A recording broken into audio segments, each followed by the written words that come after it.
এটি কাম করুଛନ୍ତି অথচ ପାଉଣା ପାଉନାହାନ୍ତି କିନ୍ତୁ ଗଣମାଧ୍ୟମରେ କହିଲେ ମୋର 1 ଟଙ୍କା ବାକି ନାହିଁ କିନ୍ତୁ 5 ମାସର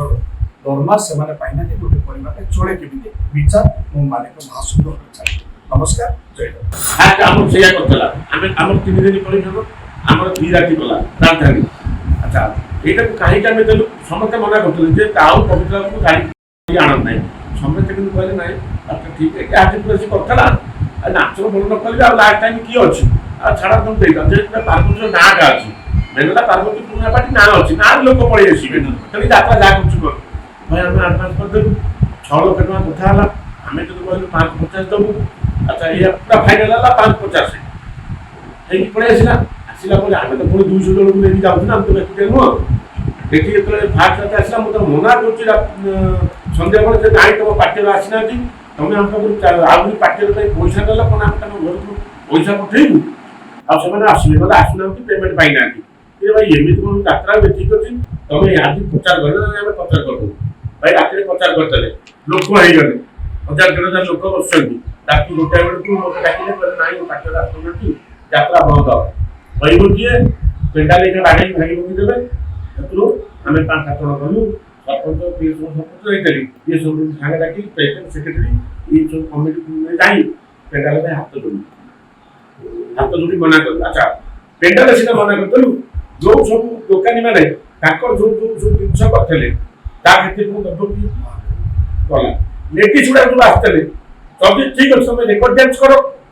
ତାର ବି ତାମାନେ ତାଙ୍କର ସବୁ ବାଜା ବାଲା ସବୁ ଆସିନାହାନ୍ତି ଯୋଉ ବଜାନ୍ତି ଅର୍ଗାନ ଆଉ ସବୁ କ'ଣ ଆସିନାହାନ୍ତି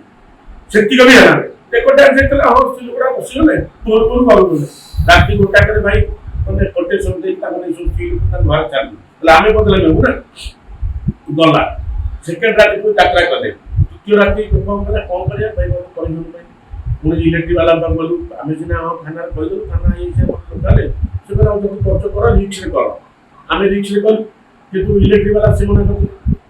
ଯେତେ ପ୍ରକାର କଲେ ସେମାନେ କଲେ ସେଥିପାଇଁ ଯାଇ କେନ୍ଦ୍ରାପଡ଼ାରୁ ଭାଇ ମାନେ ଡିଜି ନେଇକି ଆସିଲୁ ତାକୁ ଆଣିକି ଥୋଇଲୁ ସେ ବାବଦ ଯାହା ଖର୍ଚ୍ଚ ହେଲା ଲାଷ୍ଟ ରାତି ବର୍ଷା ହେଲା ତଥାପି ଆମେ ତାଙ୍କ ପେମେଣ୍ଟ କାଟିଲୁ ଆମେ ଯେତେବେଳେ ଫୋନ୍ କରିବୁ ନାଇଁ ନାଇଁ ତୁମେ ପବିତ୍ରକୁ ଡାକ ତାର କୋଉ କମେଣ୍ଟ ଡାକ୍ତର ତ ସେଇଆ କରିଥିଲେ ତ ସେଇଆ କଲେ ବାପରେ ଟିକେ ଆସ ସେଠି ଗଲା ପରେ ଖାଲି ପବିତ୍ରର ଖାଲି ଧନ ସଣ ଭାଷା ତା ଛଡ଼ା ଆଉ କିଛି ନାହିଁ ମୁଁ କହିଲି ସିଏ ଟିକେ ଆସୁ ସେ ଆମ ଧନ ସଣ ତାର ଶୁଣୁ যে সেটি ଯୋଉ ରୋଲ ଦେଖଉଛି ଅଫିସଟା ଖୋଲି ନାହିଁ ସେ ଆମକୁ ରୋଲ ଦେଖେଇଲା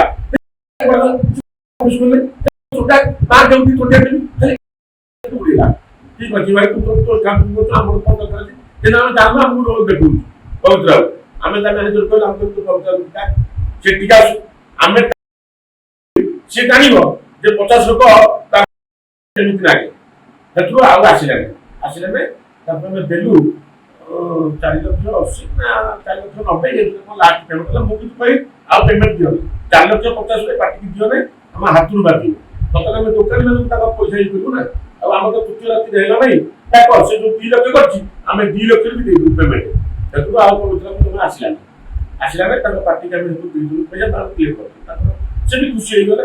ତାପରେ ସେ ବି ମାନେ ତାଙ୍କ ମ୍ୟାନେଜର ବି ଡାକିଲା ଭାଇ ଆସନ୍ତୁ ରୋଷେଇ କରିବା ପଇସା ଆମେ ଟିକେ କଲୁ ନାହିଁ କିନ୍ତୁ ଆମେ ଇଏ କଲୁ କିନ୍ତୁ ବର୍ତ୍ତମାନ ଦେଖ ପାର୍ଟିର ମାନେ ପଇସା ପାଇନାହାନ୍ତି ଏଠି ପାର୍ଟିର ମାନେ ସବୁ ରହିଛନ୍ତି ଯାଉ ବି ନାହାନ୍ତି ଆମେ କହିଲୁ କାଲି 3ଟା ବେଳେ କାମ ଦେଇଥିଲୁ 3ଟା ଭିତରେ ନ କଲେ ଆମେ 45 ତାଲା ବାଦ 45 ତାକୁ କେତେ ଦିନ ରଖିବୁ ତଥାପି ମାନେ ସେ ରୋଷେଇ ଭିତରେ ହେଇଛି ସେ କାନ୍ଦୁଛି ତୋର କ'ଣ ମାନେ ପବିତ୍ର କ'ଣ ଛୁଆ ପିଲା ନାହାନ୍ତି ସେ ଜାଣିନାହିଁ ଗୋଟେ ଆକ୍ଟର ଆସିଲେ କେତେ କଷ୍ଟରେ ଏଠି ଇଏ କରୁଛି ତୁ ଛୁଆ ପିଲା ସମସ୍ତେ ଧରିକି ବସୁଛନ୍ତି ଭାଇ ସେ ଝିଅଟାକୁ ଫୋନ୍ ବାପା ମା ଫୋନ୍ କରୁଛନ୍ତି ନା ତୁ ପଇସା ପଠା ତୁ ଯଦି ନାଚିବୁ ଆମେ ଏଠି ଉପାସ ରହିବୁ ଆଚ୍ଛା ଏଗୁଡ଼ା କ'ଣ ପବିତ୍ର ଜାଣିପାରୁନି ତା ମ୍ୟାନେଜର ପାଖକୁ ଜାଣିପାରୁନି ବଡ଼ ବଡ଼ ଭାଷଣ ଟିଭିରେ ବସି ଦେଉଛନ୍ତି ତାଙ୍କୁ ଲଜ୍ଜା ଦେଖିବା ଦରକାର ତ କେମିତି ମୁଁ ଏମିତି ଭାଷଣ ଦେବି ମୋ ଷ୍ଟାଫ୍ ଉପାସ ରହୁଛନ୍ତି ତାହେଲେ ମୋ ଲଜ୍ଜା ସରବ ନାହିଁ ସେଥିପାଇଁ କହୁଛନ୍ତି ଆମେ ମାଲିକ ସଂଘ କରିଛୁ ଯଦି ମାଲିକ ସଂଘ କରିଛନ୍ତି ମାଲିକ ମାନେ କ'ଣ ଜାଣିପାରୁନାହାନ୍ତି ପବିତ୍ରକୁ ପେମେଣ୍ଟ କରିନେଇ ବୋଲି ସେ ତାକୁ 3 ଦିନ ଆଣି କହିକି ରହିଛନ୍ତି ଯଦି ଆମେ ଏখানে ବିଦା କରିଦେବୁ ଏ ଝିଅ ବୋଉ ସବୁ ଯିବେ କୁଆଡ଼େ କିନ୍ତୁ ଆମେ ଖାଲି ଇଜ୍ଜତ ଦୃଷ୍ଟି ରଖିଛୁ ଆଉ ବ୍ୟବହାର କାହାକୁ ଆମେ ଭାଇ ଖରାପ ଆମର ପୁରୁଣା ଅନୁଷ୍ଠାନ ବ୍ୟବହାର ଆମେ କାହାକୁ ଖରାପ କରୁ ଆମେ କାହିଁ ଜଗିଥିଲୁ ପବିତ୍ର ଆସିଥିଲେ ବ୍ୟବହାର ଖରାପ କରିଥାନ୍ତୁ ପଇସା ଦେଇଥାନ୍ତୁ କିନ୍ତୁ ପବିତ୍ର କହିଥାନ୍ତୁ କେମିତି ଆଗେ ଶୁଣୁ ଅଥଚ ମା ଭଳିଆ এই কথা নেই কি ভাই তুমি তো দেখুଛ ବର୍ତ୍ତମାନ କେମିତି ସବୁ କଳାକାର କରିଛନ୍ତି এটা କଳାକାର ଯଦି ପ୍ରଥମେ ମାଲିକ ମାନେ ଏସି ଉପରେ ବସିବ କଳାକାର ରାତିରେ ନାଚିବେ ଖାଇବାକୁ ପାଇବେନି ସେ ଭଲ ବାହାଘରରେ କିଛି ଲାଭ କଣ ଅଛି ଏମିତି କଳାକାର ସଂଘର କଣ ଅଛନ୍ତି ଆପଣଙ୍କୁ ଅନୁରୋଧ ଆପଣ ଯଦି କଳାକାରଙ୍କ ପେଟକୁ ଯିବ ମାଲିକ ମାନେ କେବେ ଚିହ୍ନିବେ କାରଣ ସେମାନେ ଏସି ରୁମରେ ରହିଲେ ତାଙ୍କ ଛୁଆ ପିଲା ଅରେଷ୍ଟ କଲେ କଳାକାରଙ୍କ ଛୁଆ ପିଲା ଏଠି ଦରିଦ୍ର ହେଇକି ପଡ଼ିଛନ୍ତି ସେଇଟା ଉପରେ ଆପଣ ଦେଖନ୍ତୁ ଏମିତି ଯାତ୍ରା ଆପଣ ଦେଇଛନ୍ତି ଏମିତି ଆପଣ ଭିକ ମାଗିକି ଚଳିବା ଅପେକ୍ଷା ବନ୍ଦ କରିବା ଠିକ ବଡ଼ଦାଣ୍ଡରେ ବରଂ ତାଙ୍କ ମାନେ ଛୁଆ ପିଲା ଭିକ ମାଗିବେ କଳାକାର ବଡ଼ଦାଣ୍ଡ ଯାଇକି ମାଲିକ ଚାହିଁ ଅଧିକା ପଇସା ପାଇବେ ହିରୋ ଷ୍ଟାର ତ ଠିକ ଅଛି ବଡ଼ ବଡ଼ ଆର୍ଟିଷ୍ଟ ପଇସା ପାଇଯାଉଛନ୍ତି ଏଇଟା ସତ ଘଟଣା ବଡ଼ ବଡ଼ ଆର୍ଟିଷ୍ଟ ଯୋଉ ଛୋଟ ଛୋଟ ରହିଗଲେ କର୍ମଚାରୀ ସେମାନେ ଆକ୍ଚୁଆଲି ପଇସା ପାଉନାହାନ୍ତି ତାଙ୍କ ପେଟକୁ ଦେଖୁଛି କିଏ ସେଇଟାକୁ ସେଥିପାଇଁ ମୋର ଅନୁରୋଧ ଦେଖନ୍ତୁ ଆପଣଙ୍କର ଏ କଥା ପୂର୍ବରୁ ଉପସ୍ଥାପନା କରିସାରିଛି ଆପଣ ଦେଖୁଛନ୍ତି କିନ୍ତୁ ମାଲିକଙ୍କର ଇଏ ଯେ ମୁଁ କାହାରି ଗୋଟେ ଟଙ୍କା ବାକି ରଖି ନାହିଁ ତେଣୁ ଆପଣଙ୍କୁ ମୋର ଶୁଣିଲେ ପ୍ରଥମ ଓଡ଼ିଶା ବାସୀ ତେଣୁ ମୁଁ ଠିକ ଅଛି ଆପଣ କାମ କରୁଛୁ ପବିତ୍ର ଯଦି ପବିତ୍ର ଠିକ ଲୋକ ଯଦି ଠିକ ମାଲିକ ସେ ଥରେ ଠିକ ଆସନ୍ତୁ ପଞ୍ଚାୟତ ମୁଁ ସରପଞ୍ଚ ହିସାବରେ ତାକୁ କହୁଛି ରିକ୍ୱେଷ୍ଟ କରୁଛି ଥରେ ସେ ଠିକ ଆସନ୍ତୁ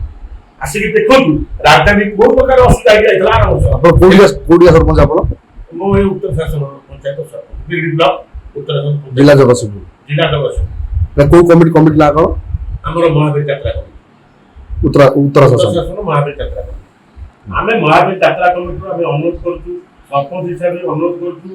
ସେ ଥରେ ପବିତ୍ର ଥରେ ଆସନ୍ତୁ ଥରେ ଆସିକିରି ପ୍ରକୃତ ସ୍ଥିତି ଦେଖନ୍ତୁ ଯଦି ତାଙ୍କ ମ୍ୟାନେଜର ଧର ଘୋରଉଥିବ ମ୍ୟାନେଜର କରିପାରୁନଥିବ ଥରେ ଆସି କଳାକାର ପାଖରେ କହନ୍ତୁ ଆମେ ଜାଣିବା ପବିତ୍ର ଦମରେ କହୁଛି ପ୍ରକୃତ କଳାକାର ପବିତ୍ର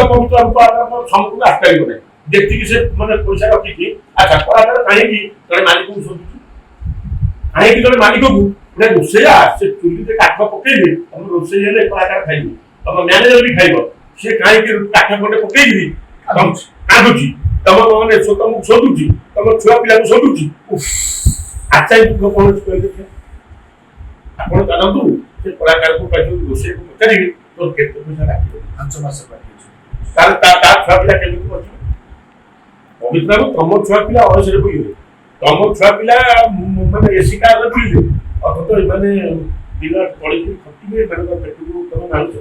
ଆରେ ଆମେ ଯାତ୍ରା ପାଇଁ ଯାଇଛୁ ଆଧାର ଦବୁ ତମେ ସେଠି ଛାତି ବୁଲେଇକି ଶୋଧୁଛ ଷ୍ଟାଫ୍ ତମ ଧିକ ତମ ଜୀବନ ତମ ମାଲିକ ହବାଟା ବି ଧିକ ମୋର ସରପଞ୍ଚ ହିସାବରେ କହୁଛି ମାଲିକ ହବାଟା ଧିକ ସିଏ କଣ ବଡ଼ ବଡ଼ ଭାଷଣ ଷ୍ଟୁଡିଓ ଦଉଛନ୍ତି ସାମ୍ବାଦିକ ଆଗରେ ଦଉଛନ୍ତି ପ୍ରକୃତ ଗାଁକୁ ଆସନ୍ତୁ ସାମ୍ବାଦିକ ମାନେ ବି ଆସନ୍ତୁ ଆପଣ ତ କଳାକାର ବେସିକାଲି ଆପଣ ବି ଆସନ୍ତୁ ଆଉ ମାଲିକ ମାନଙ୍କୁ ମାଲିକ ମାନେ ଆସନ୍ତୁ ଏଠି ତ ସବୁ କଳାକାର ଅଛନ୍ତି ଯଦି ମୁଁ ସରପଞ୍ଚ ହିସାବରେ ଭୁଲ କହୁଥିଲି ମୁଁ ସମସ୍ତଙ୍କ ଆଗରେ ଭୁଲ ମାଗିବି ଯଦି ଆମେ ଭୁଲ ଆପଣଙ୍କର କିଛି ଭୁଲ ନାହିଁ ଆପଣ କଳାକାର ମାନଙ୍କୁ ବହୁତ ସାହାଯ୍ୟ କରୁଛନ୍ତି ବହୁତ ଲସ୍ ବି କରୁଛନ୍ତି ଆମେ ସବୁ ଅନୁଭବ କରୁ ଆମେ ସକାଳୁ ଆସିକି ନାଟ ସାରିକି ଆମେ ଚାଲ ଆଗେ ଯିବା ଏଠି ବିଭିନ୍ନ ଅବସ୍ଥାରେ କାଲି ଯେତେବେଳେ କଳାକାରଙ୍କର ଦେଖିବାକୁ କାନ୍ଦୁଥାନ୍ତି ଦେଖି ସାରିବା ପରେ ଆମେ ଅନୁଧ୍ୟାନ କଲୁ ତେଣୁ ସେଥିପାଇଁ ବିଚାର ଆପଣଙ୍କ ଉପରେ ମାଲିକ ମହାସଂଘ ଉପରେ ତେଣୁ ମୁଁ ବିନମ୍ରତାର ସହିତ ନିବେଦନ କରିବି ପ୍ଲିଜ ଗରିବ ଖଟିଖିଆ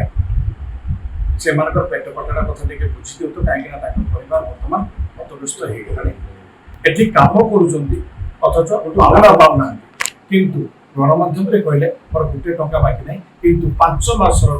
ଦରମା ସେମାନେ ପାଇନାହାନ୍ତି ଗୋଟେ ପରିବାରଟା ଚଳେ କେମିତି ବିଚାର ମୋ ମାଲିକ ମହାସଂଘ ଚାଲେ ନମସ୍କାର ଜୟ ଜଗନ୍ନାଥ।